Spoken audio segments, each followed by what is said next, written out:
Palavra da Verdade, com Hernandes Dias Lopes. Neemias, capítulo 1, versos de 1 a 4.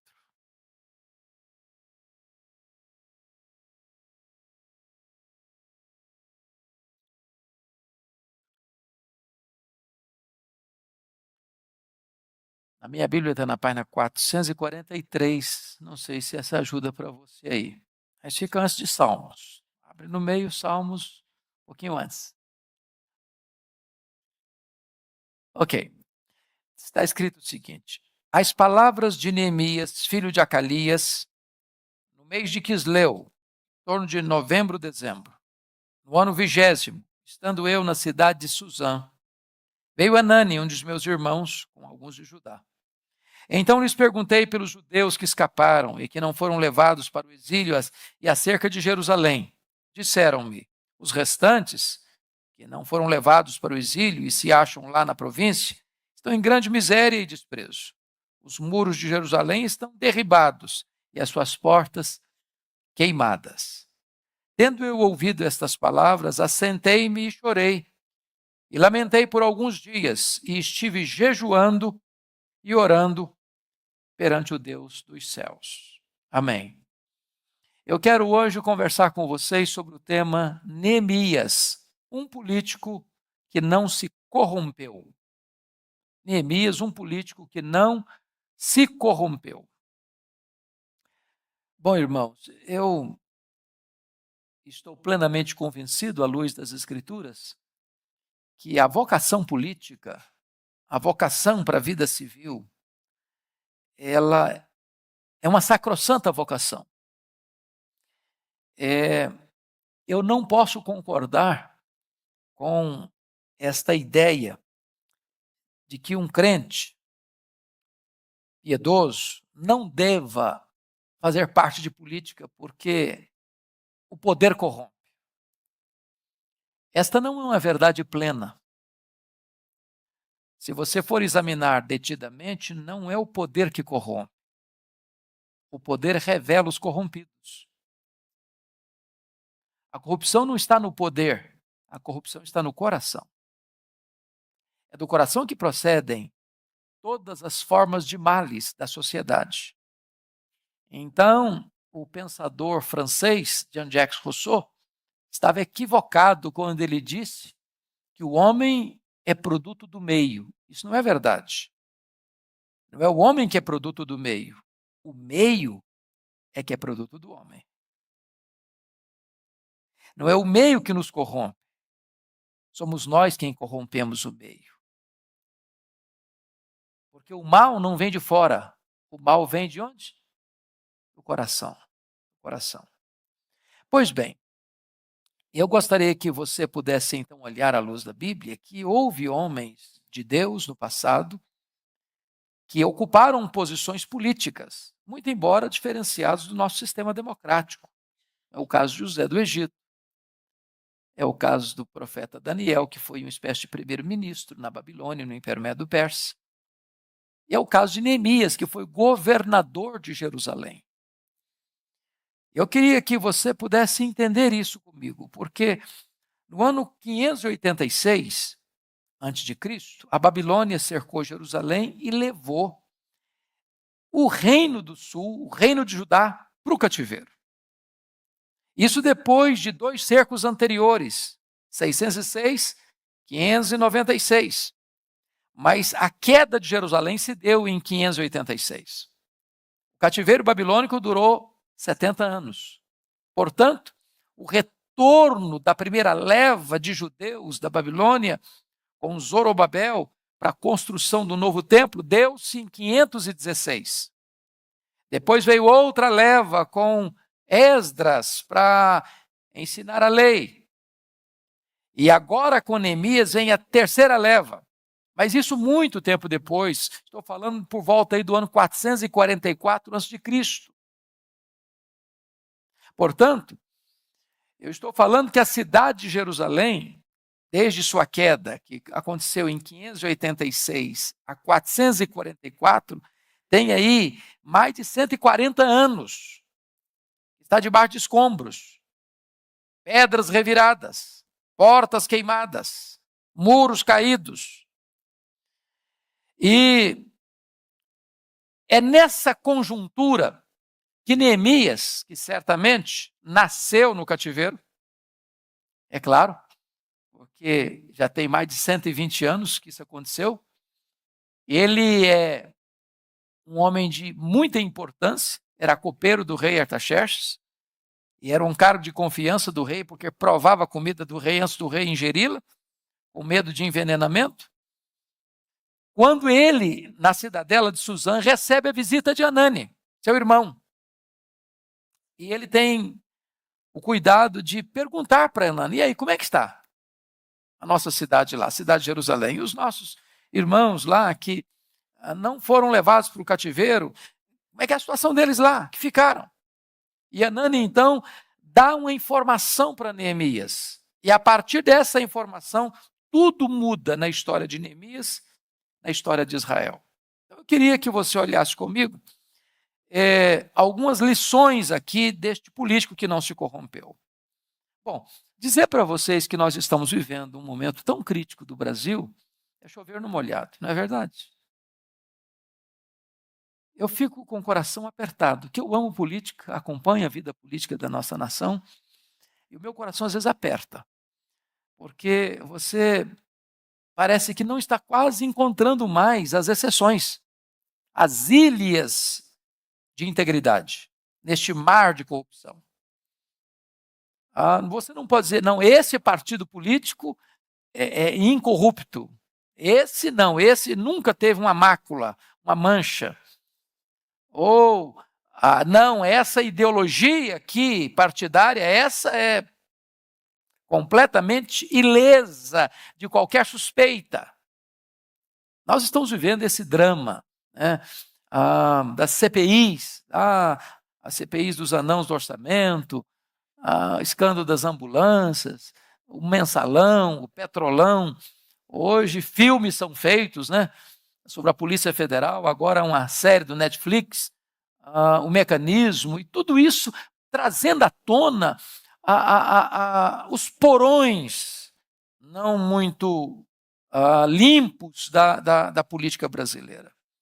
Nós estamos quase que nas vésperas de uma importante decisão do Supremo Tribunal Federal. O Brasil todo está de olhos voltados para aquela decisão da próxima quarta-feira.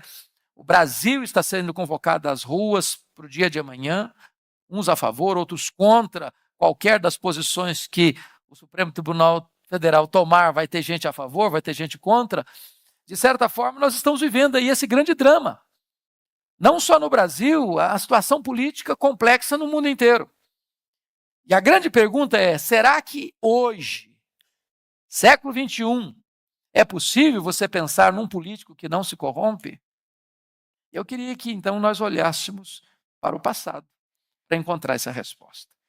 Neemias, um político que não se corrompeu. Em primeiro lugar, Neemias, um político que tem coragem de fazer perguntas. Confira comigo os versos 1 e 2. É o mês de Quisleu, é o ano já 20º, estando eu, diz ele, na cidadela de Suzã, que era a cidade de férias do rei Artaxerxes. Quando veio Anani, um dos meus irmãos, com alguns judeus, então lhes perguntei pelos judeus que escaparam, que não foram levados para o exílio, e acerca de Jerusalém. Agora, notem vocês que fazer perguntas é muito perigoso. Cuidado ao fazer perguntas. Sabe por quê? O irmão André escreveu um livro, um comentário de Neemias, ele diz o seguinte, que quando você faz perguntas e você recebe respostas, ao receber a resposta e tomar ciência do que está acontecendo, Deus está, nesse momento, levantando você para ser resposta da solução desse problema que você está tomando conhecimento. Foi porque Neemias perguntou e porque ele ouviu o relato do que estava acontecendo, é que nesse momento Deus o chama para a grande missão de ser o restaurador da cidade de Jerusalém. O que é vocação? Vocação, alguém já disse, que acontece de duas maneiras. Primeiro, um chamado interno. Você sabe que foi chamado por uma causa. Aquilo queima no seu peito. Mas, em segundo lugar, vem de uma consciência de uma necessidade externa. Você passa e vê um problema que mexe com você. Deus levanta você para ser o solucionador daquele problema. Então, note vocês que às vezes nós temos clichês na nossa cultura. Você chega para alguém e diz assim: bom dia, como vai? Esse como vai no pacote do bom dia. E é só clichê. Porque nós não temos nem tempo nem vontade de escutar a pessoa. Você fala: não estou bem, não, estou passando a luta, rapaz. Não, esse problema é seu, não quero saber disso não. Então, como vai é um clichê. Porque quando você pergunta como vai, pressupõe que você quer ouvir. E ao ouvir, você se torna responsável para ajudar essa pessoa a resolver esse problema. Então não faça perguntas se você não quer se envolver. E ao receber respostas, você se torna responsável para ser um instrumento de Deus na solução desse problema. Agora, note você que ao fazer perguntas, você se identifica com o problema e com as pessoas que estão sofrendo o problema. Aqui começa a história política de Neemias. Não tem político que não se corrompe alienado. Um político alienado não é um político. Um político que não sente os fardos do seu povo, o peso que oprime o seu povo, ele não é um político. Ele é um explorador, ele é um aproveitador. E não um servo do povo, não um diácono do povo, não um servidor público. Segundo lugar, Neemias, um político que diagnostica o problema do seu povo. Olha comigo qual foi a resposta do verso 3. Disseram-me, os restantes que não foram levados para o exílio e lá se acham, ou se acham lá na província, estão em grande miséria e desprezo. Os muros de Jerusalém estão derribados e as suas portas queimadas.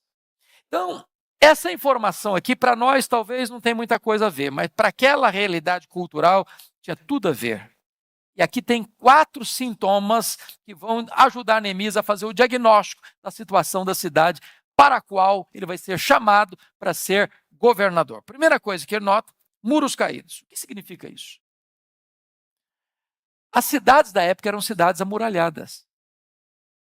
Não tinha um serviço policial tão complexo e tão importante de segurança como temos hoje. Então, o que acontecia? As cidades eram muradas, se colocava um guarda em cima do muro, porque ao longo do muro se faziam torres de vigia. E esse guarda que ficava em cima do muro é quem tocava a trombeta anunciando o povo de um possível ataque do inimigo. Então o povo se reunia, se resguardava, se preparava. Então quando ele diz que a cidade está com os muros caídos, o que significa? Em primeiro lugar, falta de segurança pública. A cidade está desguarnecida. A cidade está vulnerável. A cidade está exposta a ataques e à violência. Agora, pensem comigo num quesito assim de prioridade, com a maior preocupação do brasileiro. Não vou nem falar do estado do Rio de Janeiro, não. A maior preocupação do brasileiro hoje é a segurança. Você tem medo de sair de casa. Você bota tranca, você bota cerca elétrica, você bota cachorro bravo no quintal. Alguns que podem, blindam os carros. Nós estamos vivendo esse drama da insegurança. Segunda coisa, portas queimadas a fogo. O que significa isso para nós? Hoje nada. Naquele contexto lá, os juízes julgavam as causas do povo na porta da cidade, ou nas portas da cidade. Quando diz que as portas estão queimadas, significa que o poder judiciário está desmantelado e não tem condições de agir. Ou seja, não tem sistema legal, não tem amparo legal, não tem exercício da justiça. Não só a cidade está vulnerável, sujeita a ataques, sem qualquer capacidade de resistência, mas também não existe uma lei que está governando, que está regendo, não existe um sistema judiciário que mantenha a ordem pública em funcionamento. Bom, quando o próprio poder judiciário está sem funcionar da forma que deve funcionar, então o povo se sente de fato muito inseguro. Você pensa que é assim no Brasil hoje? Não é isso que estamos também assistindo hoje? Onde às vezes aquelas instâncias mais altas é que geram mais tensões no povo brasileiro? Mas o que mais ele diagnostica? Notem vocês que ele está dizendo o seguinte: estão em grande miséria. Que significa que o povo está entregue o quê? A pobreza e mais a exploração. Não só pobre, mas explorado. Por que você sabe que é explorado? Porque quando você lê o livro todo, você vai ver que além do povo ser um povo dominado por um império estrangeiro, eles estão cercados de inimigos que não têm qualquer interesse na restauração deles, que aproveita as vulnerabilidades e fraquezas deles para explorá-lo e oprimi-los ainda mais. Mas há uma informação aí mais grave. Eles estão em grande miséria, mas o quê?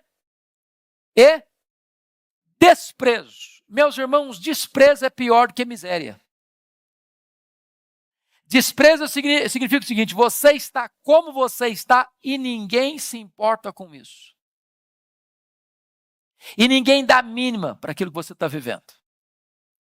Você está entregue à desdita, à sua própria sorte. Ninguém se interessa por você.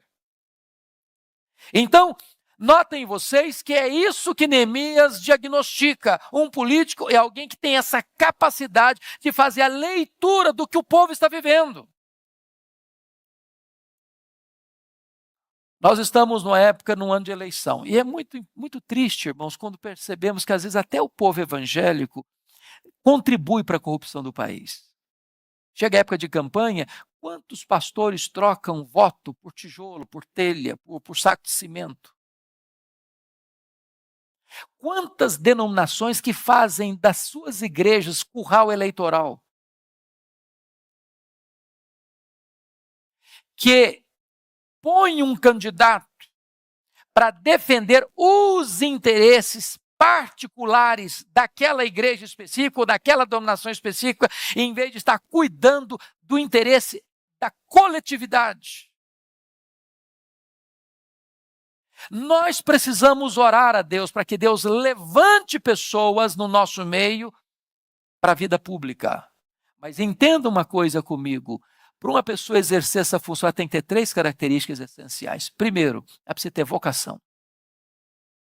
Vocação. E vocação significa o seguinte, meu amado: eu entro na vida pública não é para me abastecer, não é para me locupletar, não é para me servir, é para servir o povo. O líder político, ele é um servo de Deus e um servo do povo. Ele não entra lá para encher o bolso dele, ele entra lá para atender as necessidades do povo. Segunda coisa, é alguém que tem que ter preparo. Porque às vezes as pessoas até se levantam no meio evangélico, mas são as pessoas menos preparadas. E se não tiver preparo, vai ser inocente e útil, vai ser massa de manobra. Terceira característica de um político: ele tem que ter uma ética, um valor moral, uma postura moral incorrigível. Ele precisa ter uma ética que não transige nem com a pressão, nem com a sedução do poder. Então notem vocês que o problema não era só antigo, o problema também é contemporâneo. Terceira característica de Neemias, um político que não se corrompeu. Neemias, um político que ora e age. Olha comigo o versículo 4. Tendo eu ouvido essas palavras, assentei-me e chorei, e lamentei por alguns dias, e estive jejuando e orando perante o Deus dos céus.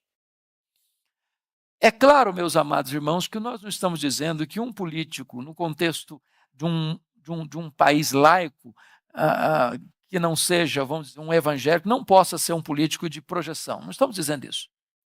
Nós estamos falando dentro de um contexto cristão. Porque hoje, quando um político diz que ele ora ao Deus dos céus, ele é criticado, ele é zombado, ele é escarnecido, ele é humilhado. Mas notem uma coisa, um homem público precisa entender uma coisa. Oxalá toda a nação entendesse isso. Que toda autoridade constituída, desde o presidente da República, Senado Federal, Câmara de Deputados Federais, deputados estaduais, prefeitos, vereadores, todos eles, ministros de Estado, secretários de algumas pastas, todos estão debaixo da autoridade de Deus. Debaixo da autoridade de Deus. São ministros de Deus. Sabe o que significa a palavra ministro lá em 1 Coríntios 13? Diáconos. Todo político tinha que entender isso. Ele é um diácono de Deus para servir ao povo. Para servir ao povo. Então, é alguém que teme a Deus, que ora a Deus, que reconhece a soberania de Deus, que Deus dirige a história. Segundo, um líder sabe que Deus é quem abre portas, quem provê os recursos, desperta o povo, livra do inimigo e dá a vitória. Se você lê o livro de Neemias, você nota o seguinte, ele fala com Deus, depois ele fala ao rei Artaxerxes, depois ele busca a ocasião certa para buscar recursos. Ele é alguém que tem habilidade de falar com os céus e falar com a terra, de falar com Deus e falar com os homens, capacidade de orar e capacidade de agir. Porque orar sem agir não é certo, agir sem orar também não é certo. As duas coisas precisam caminhar juntas. Foi isso que Neemias fez. Olha comigo aí, capítulo 2, versículo 4. Quando ele vai conversar com o rei, ele vai servir ao rei, ele está triste, diante da informação que recebe. E aí, o rei pergunta para ele, por que ele estava triste se ele não estava doente? Ele responde no versículo 3, como não me estaria triste o rosto se a cidade onde estão os sepulcros de meus pais está assolada, tem as portas consumidas pelo fogo?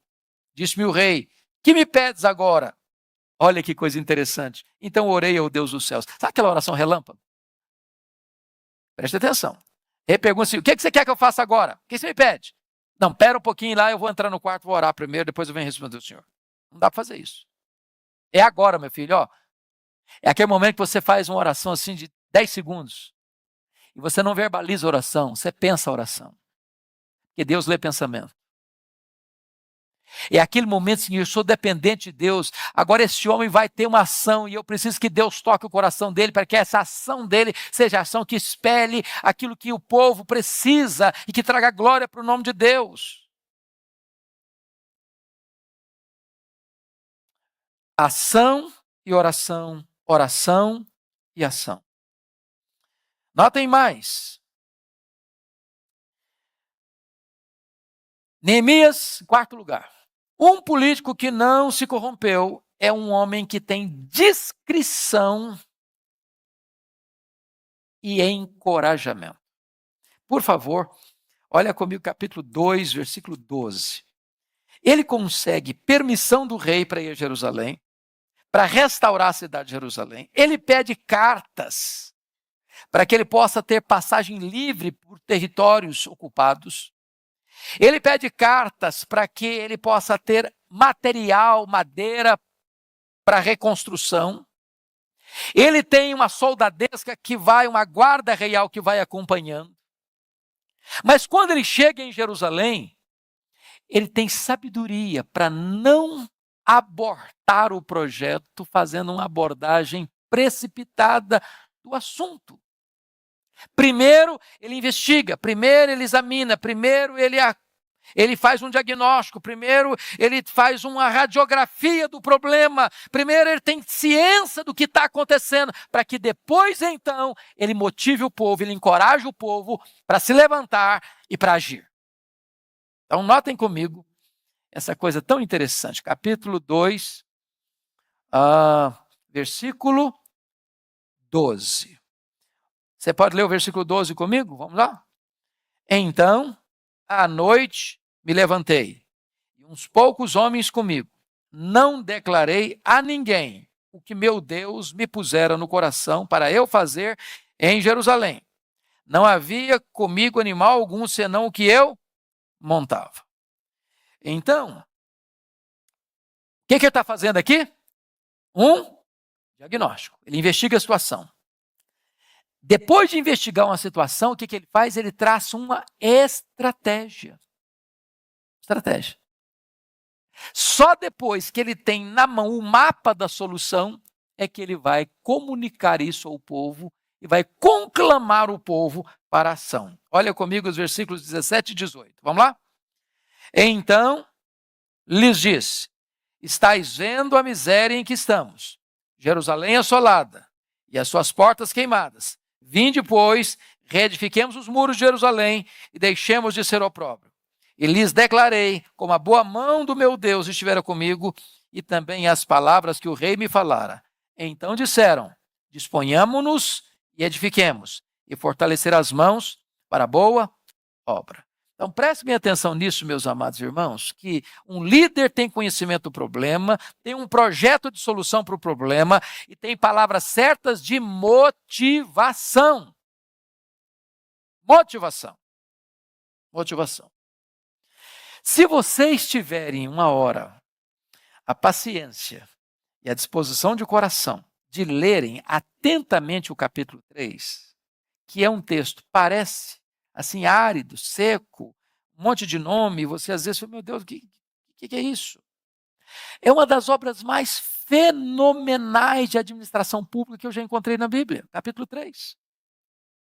Há aqui, meus irmãos, 4 princípios de gestão.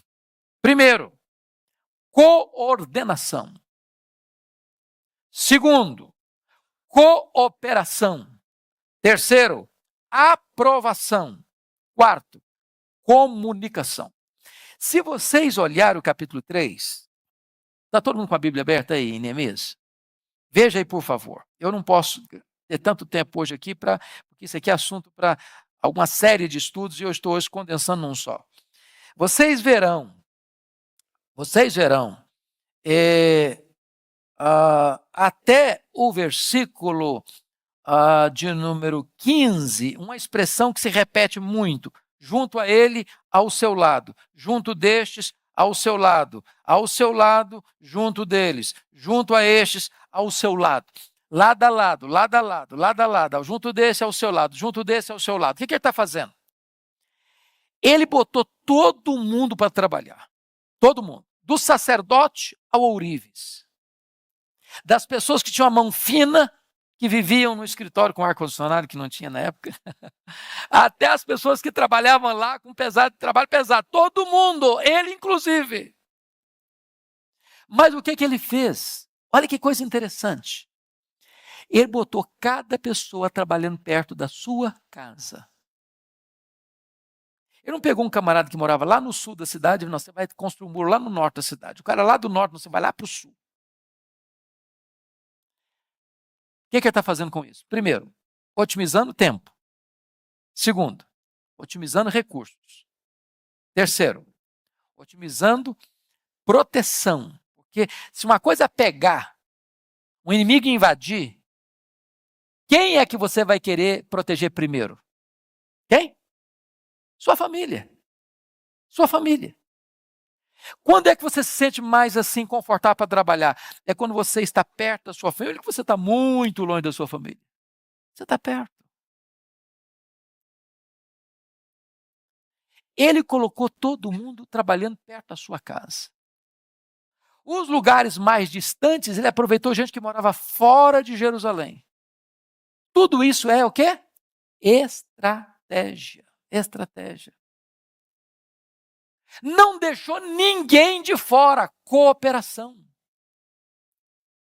Todo mundo é útil. Todo mundo pode contribuir, todo mundo pode fazer. Eu não abro mão da cooperação de ninguém, até das mulheres. Até as mulheres estavam lá com a mão na massa, mexendo com pedra, levantando muro. Até os ourives que mexiam com coisinhas, detalhes, de engastezinho de ouro, estava lá mexendo com pedra bruta. Até o sacerdócio que estava lá fazendo o ofício, você também está aqui. Ó. Todo mundo, cooperação. Agora, é interessante a aprovação. Ele cita as pessoas por nome. Ele não lida com gente com massa. Ele lida pelo nome, porque você tem valor, porque você tem significado, você tem nome. E mais do que isso, irmãos, a comunicação era muito boa, porque chegou um momento que ele disse para o povo seguinte: nós estamos muito separados. Tem brechas, vamos ficar mais juntos. Quando os inimigos vieram para atacar, sabe o que ele fez? Botou metade trabalhando, metade protegendo. Quando a coisa aliviou um pouco mais, o cara trabalhava com uma espada na mão e a outra mão trabalhando. Ou seja, era um homem que tinha o cuidado de proteger o povo se sentia protegido pela liderança dele. Não era aquele líder que botava o povo no sacrifício para se livrar. Não, ele colocava a cara dele na frente para proteger o povo. Este é um político que não se corrompeu. Quinto lugar. Neemias, um político que lidou vitoriosamente com a oposição e a perseguição. Bom, é claro, irmãos, que nenhum líder, seja ele que área for da vida, passará seu trabalho, seu ministério, sem enfrentar a oposição. Eu queria que vocês olhassem 6 tipos de oposição que Neemias enfrentou. Primeiro, ira. Olha comigo, capítulo 2, versos 9 e 10. Quando ele está vindo para reconstruir a cidade de Jerusalém, e ele consegue cartas, ele consegue recursos, ele consegue madeira, ele consegue os oficiais do exército e cavaleiros para acompanhá-lo. Olha aí o que está escrito no versículo 10, 2:10. Leia comigo. Disto ficaram sabendo Sambalá, o Eronita, e Tobias, o servo amonita. E muito lhes desagradou que alguém viesse a procurar o bem dos filhos de Israel. Tem gente que não vai ficar feliz se você estiver bem. O bem do povo é o mal para alguns. Pode ter certeza disso. A crise sempre vai interessar a algumas pessoas. A miséria do povo sempre vai abastecer alguns interesses subalternos. Podem ter certeza disso. Olha mais ainda comigo, capítulo 4, versículo 1. Tendo Sambalá ouvido que edificávamos o muro, ardeu em ira e se indignou e escarneceu dos judeus. Então preste atenção que quando você está restaurando a nação, quando você está trabalhando para que a nação seja reerguida, levantada e reestruturada, alguém vai ficar muito irado com isso, que não vai poder se aproveitar para se abastecer, para se locupletar. Segundo tipo de oposição que Neemias enfrenta, desprezo. Olha comigo 2:19. 2:19. Quando ele conclama o povo a se dispor e edificar e fortalecer as mãos para a boa obra, olha o que está escrito no 2:19. Porém, Sambalá, o Eronita, e Tobias, o servo amonita, e Gesem, o arábio, quando souberam, zombaram de nós e nos desprezaram. E disseram: que é isso que fazeis? Quereis rebelar-vos contra o rei? Meus irmãos, a zombaria é um negócio complicado. Você está fazendo a coisa certa, com a motivação certa. E as pessoas estão zombando de você, fazendo o quê? Criticando e julgando as suas motivações. O crítico tem síndrome de Deus. O crítico, ele não julga só as suas ações, ele julga as suas intenções, porque só Deus conhece o coração, mas o crítico acha que conhece também. Então ele vai dizer para você que está fazendo a coisa certa, com a motivação certa, que a sua motivação não é boa, que você está, na verdade, conspirando. Neemias tem que enfrentar isso. Olha aí o capítulo 4, versículo 2 e 3. Então falou na presença de seus irmãos e do exército de Samaria e disse, quem está falando isso é o Sambalá. Que fazem esses fracos judeus? Permitir-se-lhes a isso? Sacrificarão? Darão cabo da obra num só dia? Renascerão a casa dos montões de pó, as pedras que foram queimadas? Estava com ele Tobias o amonita e disse, ainda que edifiquem, vindo uma raposa, derribará o seu muro de pedra. Você percebe que isso é uma palavra de quê? Desprezo. Isso é um povinho. Que é isso? Estão pensando o quê? Que eles vão conseguir sair dos escombros? O murozinho que eles vão levantar aí vai ser tão fajuto que passando uma raposa derruba. Você percebe? A atitude de humilhação, de zombaria, de escarnecimento. Terceira arma, terceira oposição, boataria. Olha o capítulo 4, versículo 11 comigo. Disseram, porém, os nossos inimigos, nada saberão disto, nem verão, até que entremos no meio deles e os matemos, assim faremos cessar a obra.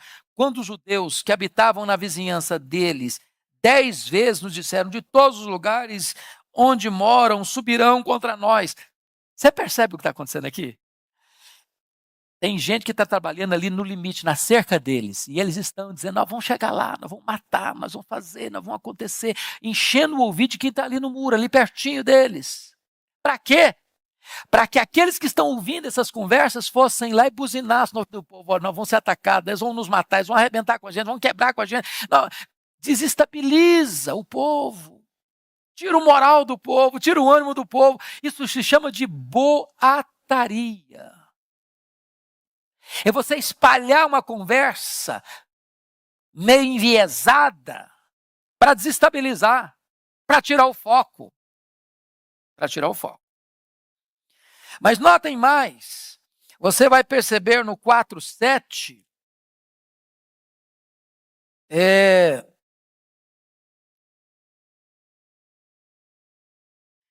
que é a questão da ameaça, 4, 7 e 8. Pode ler o 4, 7 e 8 comigo? Vamos lá?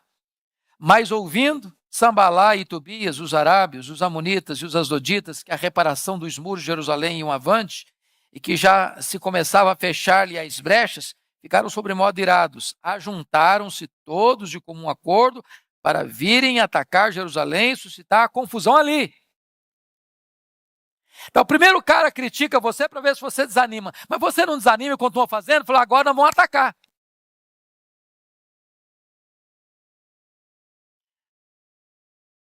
Pois bem, vamos partir para o penúltimo oposição. Diálogo, capítulo 6, versículo 2. Olha aí, que coisa interessante. Sambalá e Gesem mandaram dizer-me, vem, encontremo-nos nas aldeias, no vale de Ono, porém tentavam fazer-me mal. Olha a resposta de Neemias no verso 3. Enviou-lhes mensageiros a dizer, estou fazendo uma grande obra, de modo que não posso descer. O inimigo nunca é tão perigoso quando ele chama você para sentar à mesa. Para um acordo. Para uma conversa informal. Tudo se resolve ao redor de uma mesa. Aí tudo vira pizza. Cuidado quando o inimigo chama para dialogar. Mas o último ataque, irmãos, é o mais sutil de todos. Capítulo 6, versículos 10 a 12. Quando perceberam que Neemias não se dava ao luxo de conversar com eles, eles tentaram uma ameaça de traição religiosa. Verso 10, 6, 10. Tendo eu ido à casa de Semaías, filho de Delaías, filho de Meetabel, que estava encerrado, disse ele, vamos juntamente à casa de Deus, ao meio do templo, e fechemos as portas do templo, porque virão matar-te, aliás, de noite, virão matar-te. Porém eu disse, homem como eu fugiria? E quem há como eu que entre no templo para que viva? De maneira nenhuma entrarei. Eles estão aqui armando uma traição, uma trama para empurrar Neemias para dentro do templo, e ele não era sacerdote ali, não era o lugar de se esconder. Se ele fosse lá se esconder, eles tinham de que acusá-lo depois. Então o inimigo, ele tenta levar você para o seu território espiritual, para destruir você lá dentro do seu próprio território. Tudo isso esse líder enfrentou. Se você perceber como é que ele enfrentou, tudo com oração. Segundo, com integridade. Terceiro, chamando o povo para se unir e trabalhar. Neemias, um político que não se corrompeu. Sexto lugar, um político que sabe lidar com os ataques que vêm de fora e com as pressões que vêm de dentro. Agora preste atenção aqui. Para mim, essa é uma das coisas mais incríveis desse livro. Porque às vezes você pensa que o problema de um líder é só os problemas de fora para dentro, dos inimigos da obra. Mas os piores problemas de um gestor público ou de um líder espiritual não vêm de fora. É fogo amigo. É quando o problema está aqui dentro. E qual era o problema que estava dentro? Eu chamo a sua atenção para isso. Qual o problema de dentro? Chamava-se usura. Usura. O que é usura, irmãos? Usura é quando você aproveita uma crise para se abastecer da crise. Então, o que está acontecendo? Esse povo está com os muros quebrados, as portas queimadas, grande pobreza e miséria, e mais o quê? Desprezo. Então, esse povo não tem dinheiro, esse povo está passando uma magrela, mas tem gente que consegue sobreviver na crise, não tem? Tem. Então, o que acontece? Vamos fazer a obra, vamos, todo mundo, pobre, rico, todo mundo, gente que tem título e gente que não tem título, gente que trabalha na agricultura, gente que trabalha na cidade, ouriço, todo mundo. Só que na hora que a coisa pega mesmo, os mais carentes não tinham comida para botar na panela para comer. Aí o que acontecia? Ia lá no irmão que tinha dinheiro, falou, meu irmão, eu estou passando necessidade. Aqui, ó, custa tanto, você vai me pagar tanto de juros. Juros altíssimos. Aí não tinha o que pagar, falou, bom, você penhora a sua casa. Aí penhorou a casa, não tem mais a pagar, agora você penhora seu filho, vai ser meu escravo. E de repente o processo da opressão começa dentro de casa, do judeu oprimindo o judeu. Percebeu? Eles estão aproveitando a miséria, a pobreza do seu povo para se abastecer, ficar mais rico ainda. Porque quando o cara está com fome, ele faz esse negócio que você quiser. Quanto de juro? É tanto. Eu tenho que pagar, porque eu sou morto de fome. Olha o que está acontecendo, capítulo 5. Ele vai enfrentar isso. Qual o problema que o povo está enfrentando lá? Primeiro problema, fome. Fome. Capítulo 5 e 2. Foi grande, porém, o clamor do povo e de suas mulheres contra os judeus, seus irmãos, porque havia os que diziam, somos muitos, nós, nossos filhos, nossas filhas, que se nos dê trigo para que comamos e vivamos. Ô, gente, eles não estão pedindo luxo, estão pedindo pão. Fome é o problema deles. Além da fome, tem outro problema. Outro problema. Qual o problema? Dívidas. Olha o verso 3. Também houve os que diziam, as nossas terras, as nossas vinhas e as nossas casas hipotecamos para tomarmos trigo nessa fome. Mas não era só fome e dívida, não. Tinha mais, tinha impostos. Olha o versículo 4. Houve ainda os que diziam, tomamos dinheiro emprestado até para o tributo do rei sobre as nossas terras e as nossas vinhas. Olha que coisa triste. Você pega dinheiro emprestado para pagar imposto. E aí, o que acontece? Versículo 5. Eles perderam duas coisas, irmãos. Perda da liberdade e perda da esperança. Olha o verso 5. No entanto, nós somos da mesma carne como eles, e nossos filhos são tão bons como os deles. E eis que sujeitamos nossos filhos e nossas filhas para ser escravos, perda de liberdade. Algumas de nossas filhas já estão reduzidas à escravidão. Não é apenas possibilidade, é fato. Agora, perda da esperança. Não está em nosso poder evitá-lo, pois os nossos campos e as nossas vinhas já são dos outros. Ou seja, somos escravos e não temos esperança. O poder de mudar isso não está na nossa mão. Você percebe quando a crise é interna? Pois bem, vamos entender agora o que está acontecendo aqui. Neemias, um político que não se corrompeu. O que é que ele vai fazer com esse problema interno? O externo, ele enfrentou. E o interno, como é que ele vai tratar? Então, vamos ver. Um político que não se corrompe é conhecido por aquilo que ele não faz. Não faz. Olha o verso 15 comigo do capítulo 5. Mas os primeiros governadores que foram antes de mim oprimiram o povo e lhe tomaram pão e vinho, além de 40 ciclos de prata, até os seus moços dominaram sobre o povo. Porém, eu assim não fiz, por causa do temor de Deus. Então, o que ele está dizendo? Ele não segue o caminho dos políticos oportunistas que viveram antes dele. Os oportunistas exploraram o povo, saquearam o povo, exploraram o povo. Ele diz, eu não vou ser assim. Então há esperança, irmãos, de mesmo numa história de corrupção no Brasil, desde o Brasil colônia, passando pelo Brasil império, depois para o Brasil república, há esperança que Deus possa levantar gente honesta. Há esperança. Há esperança. Eu não fiz assim. Eu botei um ponto final nessa hemorragia, nessa sangria. Agora, notem mais. Ele não permite esquemas de corrupção no seu governo. Versículo 15, parte B. Até os seus moços dominavam sobre o seu povo. Ou seja, não apenas quem está governando oprimia, mas os seus escalões, nomeados, primeiro escalão, segundo escalão, terceiro escalão, estava também pronto para saquear o povo. Eu não fiz e não permito que os meus moços façam. Eu não faço e não permito que quem eu constituo no meu governo também contribua por esse processo de corrupção. Olha o versículo 16. Ele não aproveita a miséria alheia para se enriquecer. Olha o verso 16. Antes também na obra deste muro fiz reparação e terra nenhuma compramos. Sabe o que ele está dizendo? Terra nenhuma compramos? Eu não aproveitei o sufoco do camarada, a magrela que ele estava passando, o desespero que ele estava passando, precisando comprar pão e comprar a terra dele na hora do desespero dele. Eu não fiz isso. Eu não aproveitei a miséria do outro para oprimi-lo, para aproveitar da miséria dele. Esse é um líder que não se corrompe. Será que nós temos esse tipo de gente? Eu dá vontade de votar no Neemias, não dá não? Hã? Eu estou começando com vontade de lançar esse cara como candidato. Agora, vamos ver o que ele faz. O que ele faz? Primeira coisa. Irmãos, isso é maravilhoso. Ele aproveita uma hora de crise e faz dela uma hora de oportunidade. Versículos 13 e 14. Olha que coisa interessante.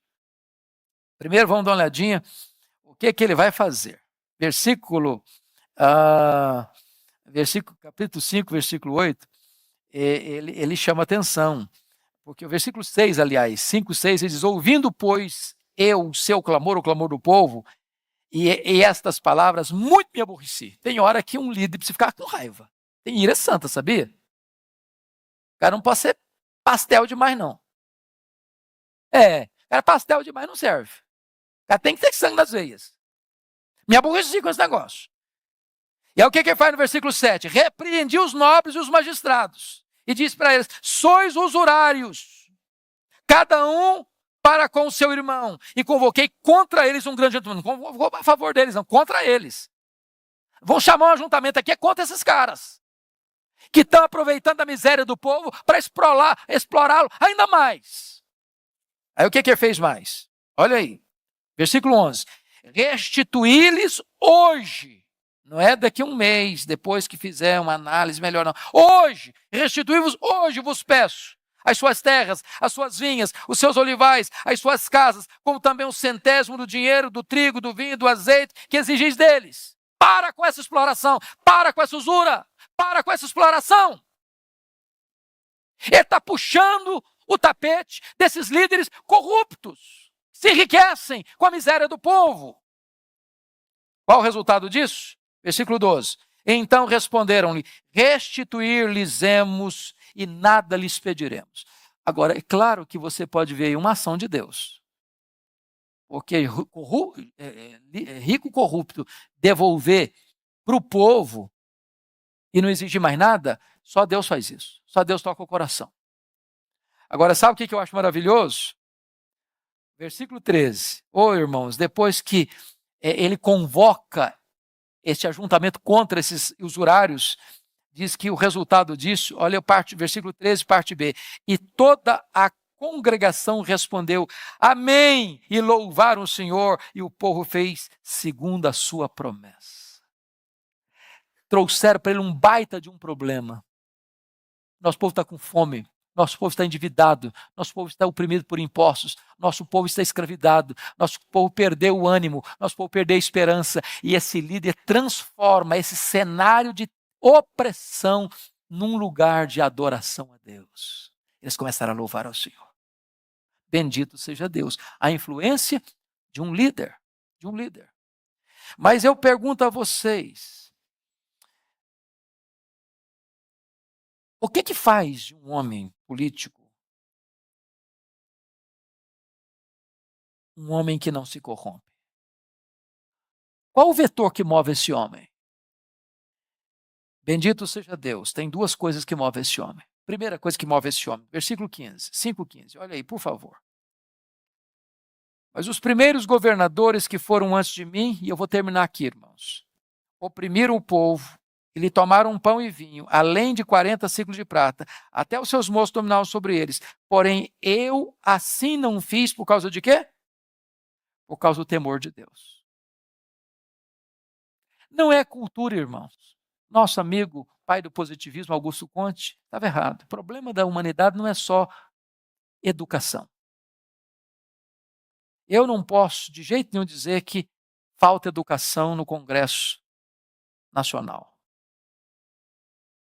entre os ministros de Estado, entre os que estão no comando político dessa nação. O que falta é o quê? Temor de Deus. Temor de Deus. O grande freio moral na vida de um homem, na vida de uma nação, chama-se temor de Deus. Nós estamos às vésperas de uma eleição. Nós precisamos pedir a Deus, Deus levante homens e mulheres que tenham temor de Deus. Na hora de se envolverem com as falcatruas, com as negociatas de bastidores, para surrupiar o erário público, para oprimir a nação, o que dá um freio, o que puxa o freio de mão do cidadão é temor de Deus. Ah, ninguém está vendo, Deus está vendo. Ah, a justiça não vai pegar, Deus está vendo. Ah, mas lá na Suprema Corte vai dar um jeitinho, Deus está vendo. Deus está vendo, temor de Deus. Qual o segundo vetor que pode levar um homem a tomar essa decisão? Veja comigo, por favor, o versículo 18. 6:18. 5:18, digo. O que se preparava para cada dia eram bois, 6 ovelhas escolhidas também à minha custa, eram preparados aves de 10 em 10 dias, muito vinho de todas as espécies, nem por isso exigiu o pão devido ao governador, porque a servidão deste povo era grande. Ele abre mão do seu salário, ele dá do seu próprio recurso para fazer as coisas, dá comida para o povo, por uma razão, compaixão do povo, temor de Deus e amor ao povo. Temor de Deus e amor ao povo. Esses foram os dois grandes vetores que moveram esse político, que não se corrompeu. Sabe o que aconteceu? Sabe o que aconteceu? Olha comigo capítulo 6, versículo 15. Eu acho isso maravilhoso. Vamos ler todos juntos? Acabou-se, pois, o muro aos 25 dias do mês de Elul, em 52 dias. Sabe quantos anos esses muros estavam lá? E todo mundo achou, não tem jeito? Mais de 140 anos. Não tem jeito. Não tem jeito. O povo é pobre, está entregue à pobreza, à miséria, ao desprezo. Tem embargo político, porque por causa da oposição, o rei mandou parar tudo. Os inimigos estão à nossa volta, não tem jeito. Um líder tem uma visão. Um líder tem uma ação. Um líder tem uma motivação. Um líder tem a capacidade de mobilização. Um líder faz em 52 dias o que ninguém acreditou que pudesse ser feito em 142 anos.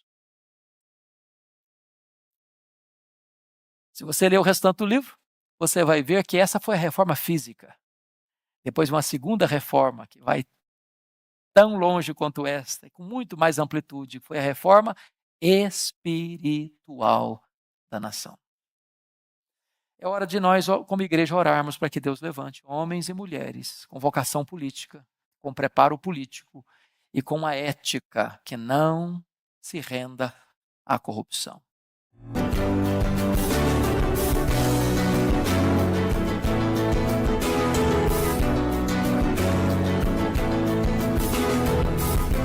Palavra da Verdade, com Hernandes Dias Lopes.